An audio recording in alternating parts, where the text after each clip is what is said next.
So hello everyone. Today we will discuss the topic Raja Todarmal of class मतलब BCom semester 4th, किसी में 3rd में होगा, किसी में भी होगा, चलो कोई नहीं।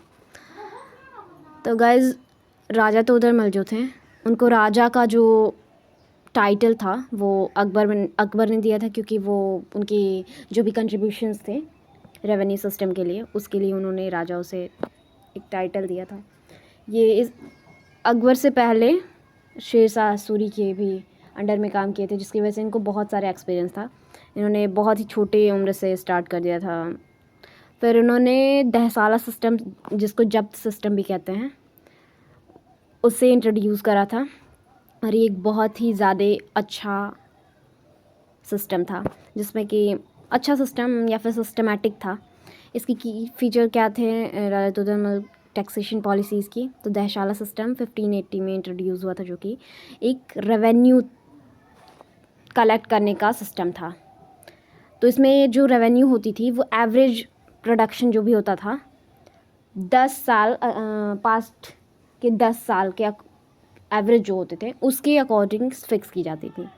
तो ये जो भी एवरेज आता था 10 साल का, लास्ट के 10 साल का किसी भी लैंड पे जो भी प्रोडक्शन हुआ है लास्ट 10 ईयर्स में, उनका 1/3, उसके एवरेज का 1/3 जो होता था वो टैक्स देना होता था राजा को।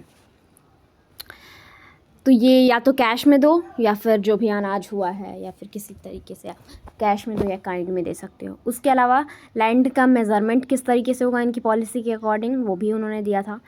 तो बेसिकली इन्होंने लैंड को 4 कैटेगरी में डिवाइड करा था। एक पोलाज, जो ऐसे लैंड जो कि हर साल एनुअली कल्टीवेट होते हैं, उन लोगों को पोलाज नाम दिया गया।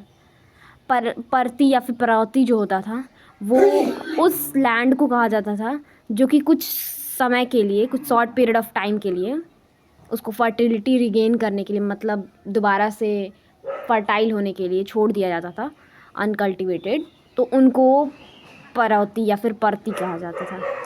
चांचर जो होता था वो उस जो 4-5 साल से कोई लैंड अगर अनकल्टिवेटेड है तो उसे चाचर की कैटेगरी में रख दिया जाता था, और बंजर वो जो कि बहुत ही लॉन्ग टाइम से अनकल्टिवेटेड है उसको कहा जाता था।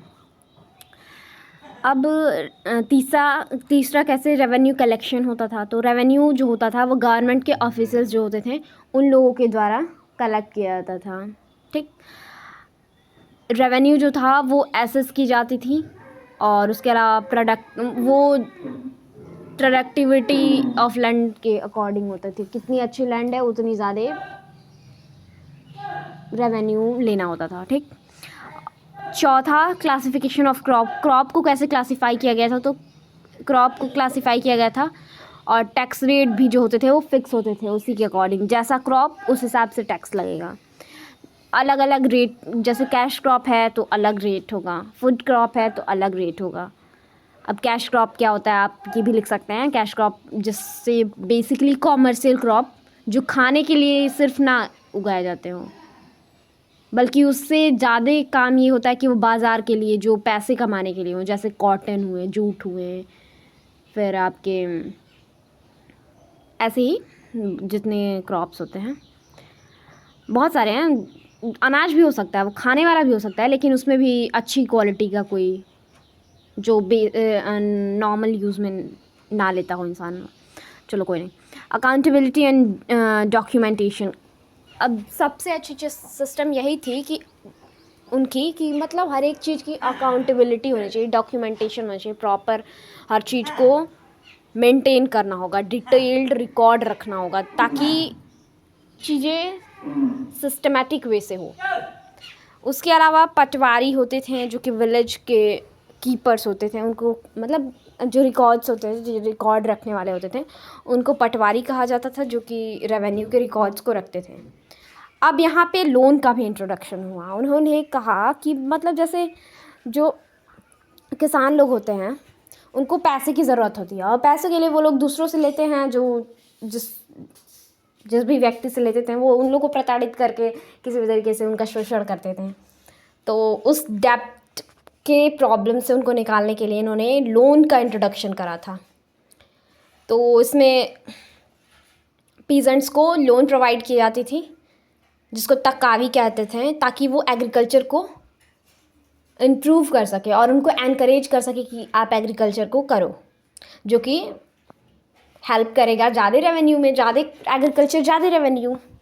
और जितना किसान मतलब संपन्न रहेंगे, उनको लोन वगैरह का और दूसरों के चक्कर में ना फंसना पड़ेगा, उतने अच्छे से वो टैक्स देंगे आराम से।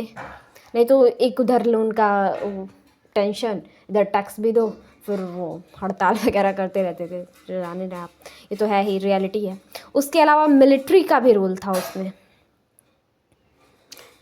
तो इस तरीके से तो राजा टोडरमल जो थे, उनकी पॉलिसी बहुत ही ज़्यादा सिग्निफिकेंट थी, इम्प्रूव्ड थी, और रेवेन्यू कलेक्शन जो भी होता था वो प्रॉपर डॉक्यूमेंटेड होता था। दैट्स वाई करप्शन भी रिड्यूस हुआ।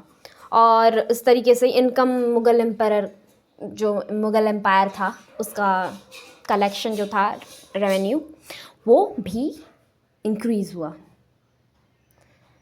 तो गाइज़ एक और चीज़, राजा तोदरमल जो थे वो अकबर के कोर्ट में फिनेंस मिनिस्टर का काम करते थे। तो फिनेंस मिनिस्टर को उस वक्त दीवान अशरफ कहा जाता था। इनका जो बर्थ था वो भी देख लेते हैं थोड़ा, ऐसा तो ये बहुत ही ज़्यादा ज़रूरी नहीं है। तो लगभग 1500 सी के दौरान हुआ था। उनका डेथ जो था 1589 में हुआ था। और ये वन ऑफ द नवरत्न थे, मतलब 9 जेम्स थे। और हाँ, राजा तोदरमल जो थे वो 1589 में मरे थे, मतलब डेथ हुआ था उनका। तो उन्होंने अपने पीछे एक लेगेसी दे के गए थे, वो एडमिनिस्ट्रेटिव एक्सेलेंस का, जो कि इन्फ्लुएंस किया फ्यूचर में भी टैक्सेशन को।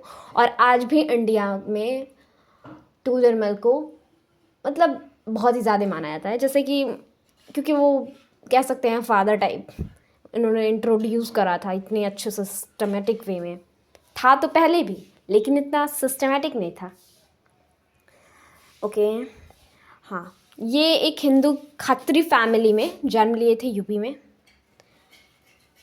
एंड खत्री फैमिली में फिर उन्होंने अपना करियर का स्टार्टिंग शेरशाह सूरी के अंडर में काम करते, वैसे तो मैंने आपको बताया ही। उस तरीके से सूरी डिनेस्टी जब गिरी तो फिर उन्होंने अकबर के कोर्ट को ज्वाइन करा, और ग्रेजुअली उन्होंने अपने शार्प स्किल को वहाँ पे बहुत ही ज़्यादा प्रोमिनेंट बनाया। अब इस तो आगे देखते हैं।